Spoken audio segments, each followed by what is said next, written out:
welcome to a very spooky broadcast. My name is Aidan, aka Young Gravy. And I'm Jaleel, call tag Moonshot. Jaleel, how are you doing on this particularly bewitching evening? Well, Aidan, I'm just creeping it real. Wow, Jaleel, a joke so funny it's got me laughing all the way to the coffin. Man, I'm just trying to lift your spirits. Stay tuned, we have a lot of sports news to cover. All right, everyone, it's official. Mike Sanford has never lost a game as head coach. That's right. The Buffs sent parents home happy last weekend, winning their first game of the season 20-13 in an overtime thriller against California. Both offenses took a while to get going, but the Buffs took a 3-0 lead going into halftime. In the second half, after a Cal touchdown, JT Shrout took over for a dinged-up Owen McCown and gave the Buffs the spark that they needed to put some points on the board. The fourth quarter kicked off with an Anthony Hankerson touchdown run, putting the Buffs up 10-7. Cal then capitalized with a field goal off a Deion Smith fumble to tie the game, and then the teams exchanged clutch field goals to send the game into overtime. In the extra period, it was the aerial show from Montana Lamonia's Craig in the corner of the end zone that put the Buffs ahead 20-13. When the defense took their turn, they were able to get the Golden Bears to go 4 and out, headlined by a heroic pass breakup by Trevor Woods in the end zone. Unfortunately, junior running back Deion Smith took a hard sack at the game on Saturday during the fourth quarter. Coach Sanford has said he doesn't expect any long-term effects from his injury, as it is just a concussion, and at the end of the game, Smith was able to walk on his own willingness. Sanford stated that he probably won't be back this week, but hopefully next week at the homecoming game. And as for quarterback news, Owen McCown was replaced by JT Shrout during the third quarter. McCown was replaced because he had taken some big hits, so he wasn't feeling 100%. Shrout led the Buffs to a game-winning drive during overtime and will be the starting quarterback against Oregon State. In other quarterback news, former CU quarterback Brennan Lewis announced that he is entering the transfer portal, stating on Twitter, "Over the various changes I've encountered through my 3 years at CU, I've decided that I need to explore my other options and see who can prepare me for my future." Lewis started the season at quarterback 1, but was benched after week 1 and hasn't seen the field in weeks. With the team losing Lewis, they will have to rely on JT Shrout and Owen McCown against the Oregon State Beavers this Saturday. Now for a very scary edition of Buff Banter. Woo! Hey folks, happy spooky season. It's Zoe Paulson coming at you with this week's edition of Buff Banter. At this point, you know that the football team gathered its first win last weekend. The first win for an interim coach, the first win for a young team. Safe to say it's a pretty big deal. But I'm here to argue that the most important thing that happened for the Buffs this weekend did not happen on the field. It happened on the stands. I stood in the second row of the student section, and you would have thought that we were playing in a bowl game. There was no instance where I felt like sitting down. The students aggressively made noise to distract the Cal Golden Bears on offense and hung on the edge of the wobbly stands on each of the Buffs' offensive plays. Every third down, students waved their keys and screamed at the top of their lungs. I stood in front of the Buffs sideline, so I also saw how the players reacted. They were hyping up the fans and telling them to be loud. They waved their white Gatorade towels. I was soaked by the end because the players were dousing the crowd with their water bottles. Without hesitancy, as soon as we knew that the Buffs had secured the victory, the entire swath of students swarmed the field. We jumped up and down in a huge mosh pit, and everyone screamed the words to Sweet Caroline. Wow. Does that sound like the crowd that a formerly winless football team would draw? Not to me. But alas, Barstool Sports released a list of the top 10 best student sections in college football. Number 1, Tennessee. Last weekend, they beat Alabama on a last-minute field goal, and their fans stormed the field and successfully stole the goalposts. Okay, we'll let them have the number 1 spot.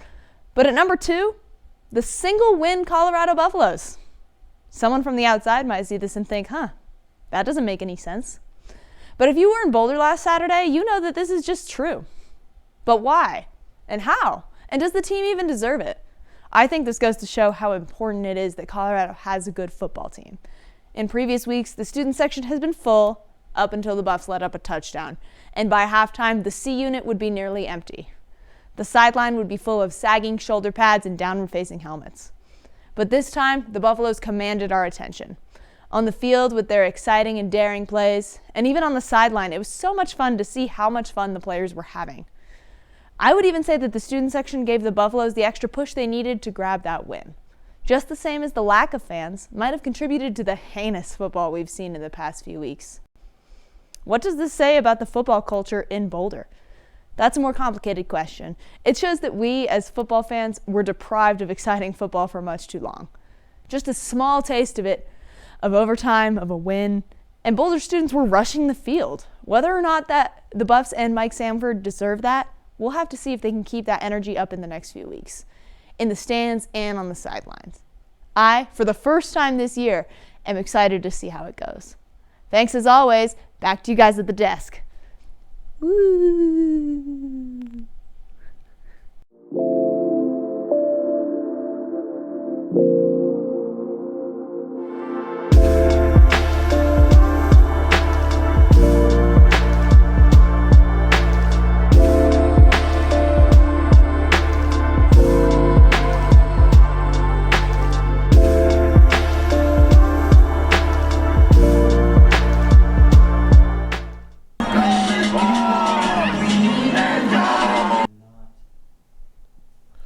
Tuesday was the NBA's opening night, which leads us to today's trivia question. How many former Buffs are currently playing or coaching in the NBA? Is it A, 5, B, 10, C, 7, or D, 13? Stay tuned and we'll reveal the answer later in the show.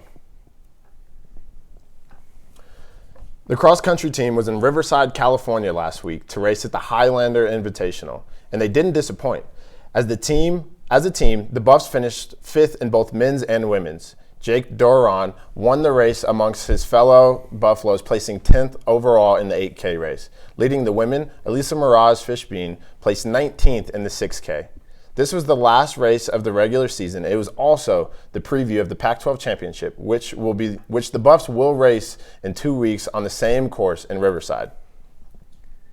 The women's volleyball team celebrated a fantastic win against challenger Washington State last Friday.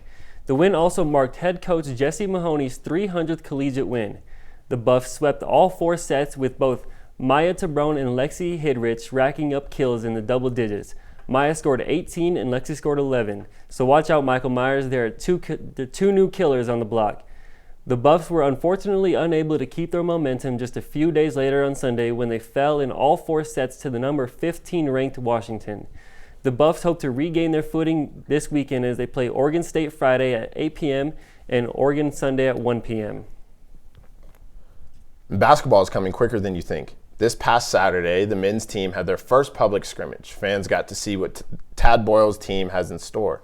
The Black and Gold Faithful will have another chance to see CU next Sunday when they host the Cornhuskers for an exhibition game. That game is against Nebraska and is open to the public, with ticket sales going to the victims of the Marshall Fire.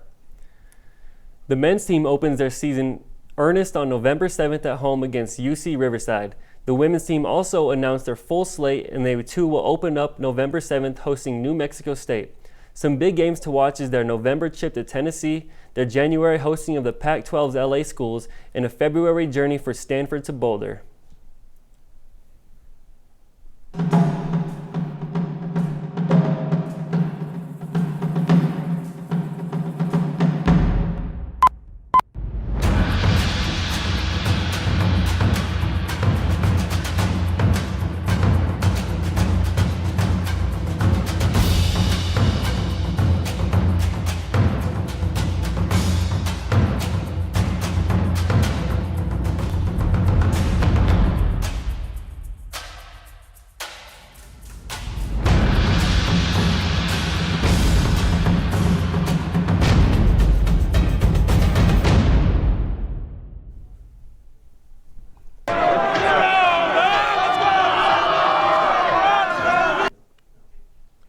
In other news, the Buffs traveled to Las Vegas last week for the Intercollegiate Tennis Association Regional Championships.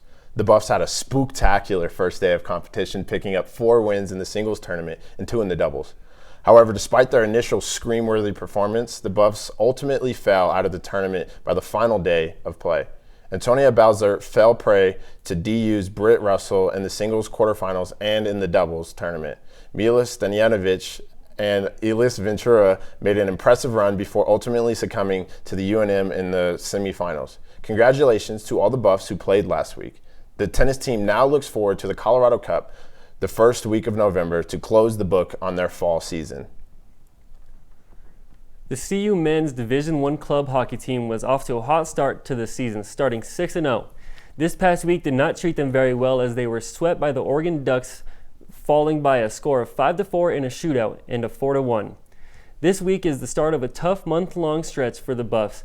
They will play a ranked team in all 4 matchups, starting with the 17th ranked Missouri State Bears. The stretch also includes 2 top 5 opponents over the next few weeks. The women's hockey team, on the other hand, has had a rough start to the season, winning just 2 of their first 6 games. They look to right the ship against Wyoming this weekend, and that series starts a 5-game homestand that will include 1 game against Jamestown and a 2-game set versus Grand Canyon University. Check out our live streams at the ScoBuff Sports YouTube channel for select games. Despite sitting at 9th in the Pac-12 standings, forwards Savannah Kuhlman and Shira James have been bright spots for the 8-5-3 Buffs with 26 points. Kuhlman leads the Pac-12 in points scored. The senior's 10 goals and 6 assists place her at 2nd in goals scored and 5th in assists across the whole conference. Junior Shira James is the current Pac-12 goal leader with 11 goals on the season. She is also tied for 2nd in the conference for points scored with 23 as of October. 19th, James holds 89th spot in Jora Soccer's National Top 100 Women's Soccer Rankings. After back-to-back losses, Colorado hopes to bounce back with a home win over the number 15 USC Trojans. The Buffs are 8-2 at home games this season. Who's the biggest Buff fan here? Me! That guy. School Buff! Go Buffs, baby! We're all about the Buffs! School Buff! They can't contain us. We're the best. We can't be stopped. Go Buffs! Go Buffs! Go Buffs! Go Buffs, baby! Hello and welcome to Rapid Fire. I'm your host, Jimmie Searfoss. Let's hop right into it. Oregon State is public enemy number 1 in Boulder this weekend as we have 2 teams facing off against the Beavers. Today at Oregon State, our Buffs volleyball team is taking on the Beavers at 8 o'clock tonight. They're looking to get back into the win column after a loss to Washington here in Boulder last Sunday. Speaking of win column, our football team is also facing off in Corvallis, Oregon against OSU. They're looking to have their first back-to-back wins since weeks 3 and 4 back in 2020. Kickoff is at 6 on Saturday. On Sunday, our women's golf team is headed down south to the Lone Star State to compete in the first 2 rounds of the Jim West Open. The Open is hosted by Texas State University, includes 14 other colleges competing. They will be playing at the Kissing Tree Golf Course. Last for us on Monday, the Colorado soccer team will take on 15th ranked USC in California. The Buffs start that game at noon. They'll be looking to bounce back after a tough loss to number 1 UCLA. That's all for now. This has been Rapid Fire with Jimmie Searfoss. Thanks, Jimmy. That was fire. This week's tweet comes from an Eric Metcalf. After Lamonius Craig's insane touchdown, the only thing left to do for the defense was to keep Cal out of the end zone. Trevor Woods proved that he does indeed have that dog in him after breaking up a Golden Bears surefire catch and preventing a game-tying touchdown. That was an awesome play. Yeah, I mean, you look at it, it has to be the defensive play of the game. The answer to today's trivia question, drumroll please, was C. There are 7 former Buffs in the NBA. In honor of the NBA season starting, let's take a look at who will be playing and coaching this year. Chauncey Billups is the head coach of the Portland Trail Blazers, and hopefully he can lead his team to a better record than last year's season. And speaking of the Trailblazers, Jabari Walker was drafted in the 2nd round last year and will be starting his rookie year this season with Billups as his head coach. Jamal Mosley is the head coach for the Orlando Magic and is hoping he can lead his team away from another last-place season. Spencer Dinwiddie and McKinley Wright IV will team up in Dallas this season.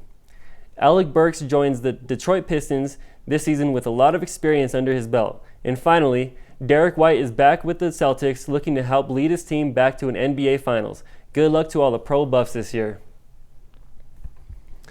That's all of the Buff sports news we have for you tonight. We wish everyone watching to eat, drink, and be scary this Halloween. And we look forward to seeing you all in November for our next show.